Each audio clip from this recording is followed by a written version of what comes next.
this area over many, many years. Mr. Chairman, I yield back. Without objection, Representative Balint from Vermont is waived onto the committee for the purpose of questioning the witnesses at today's hearing. Without objection, so ordered. Chair now recognizes Representative Balint from Vermont. Thank you, Mr. Chair. I'd like to bring us back to the reasons that the protections enshrined in Title VII of the Civil Rights Act of 1964 were needed then and are actually still very much needed today. My community, the LGBTQ community, is constantly under attack in this Congress. According to the Williams Institute, nearly half of LGBTQ plus workers have experienced unfair treatment at work, and LGBTQ employees of color were more likely to report being denied jobs and experiencing verbal harassment. There are endless stories that I could convey in this hearing. I will just cite a few. I'm thinking of one American who faced horrific workplace discrimination. She described how her coworker said that she, quote, was that transgender people were mentally ill and the cure was a bullet between the eyes. Another American, and I stress that, these are Americans who are just trying to live their lives and work in peace. Another American faced workplace violence and discrimination when one of her coworkers became physically aggressive with her while calling her transphobic slurs, again, while just trying to do her job and live her life. There are so many gut-wrenching stories, and they are an indication of the damage that fearful, hateful, and dehumanizing rhetoric has had on Americans who just want to live their lives. Everyone deserves to be treated with dignity and respect in the workplace. And these Title VII protections help us ensure that they are protected. This is about basic humanity. I can't tell you how many times I have to say this in this Congress. It is about basic humanity. People being able to live their lives and work in peace.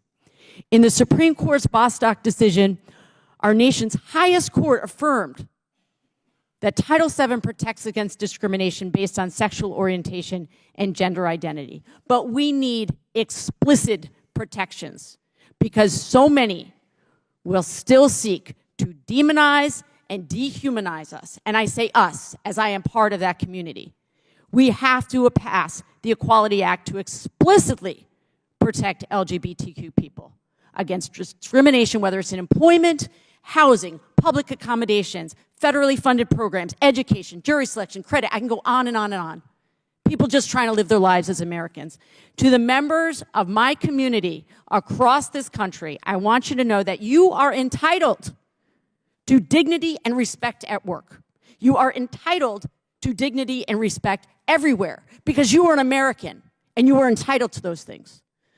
Although there are many people in Congress who push discriminatory bills and hateful amendments and fear-mongering rhetoric every single day that I am in the Capitol, there are also good people in Congress who are standing up to this hateful rhetoric, and I am one of them. I am one of these people who has to, every single day have to come here and do battle with this. I will not allow our voices to be silenced. I will not allow these attacks to go on unchallenged and to have our rights as Americans taken away. We are going to continue to fight alongside all of our strong allies in Congress because we have many. And I want to specifically say to trans people across this country, I see you. I'm here to support you. I want you to live freely and authentically without fear of violence or discrimination. Ms. Wiley, in the minute that I have left, what would it mean for trans people if Republicans' interpretation of Title VII were to prevail and that gender identity was no longer protected by Title VII?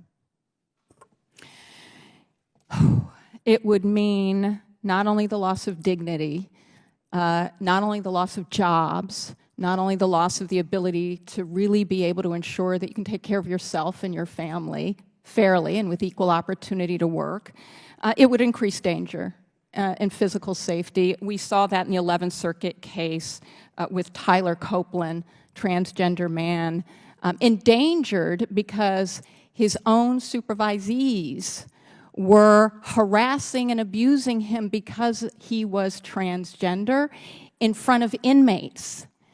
That is actually an unsafe condition. And the same in terms of sexual violence, murder. You know, we're essentially giving permission to hate, bias, and violence, and we should not tolerate it, and we stand with you. Thank you, Ms. Wiley.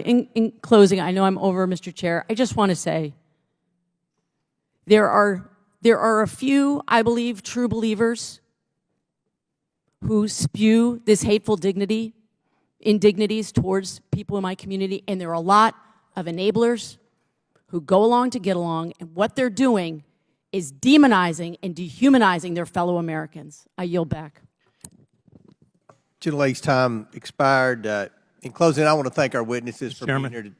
Mr. Chairman, I'm sorry. Yes, yes. I have a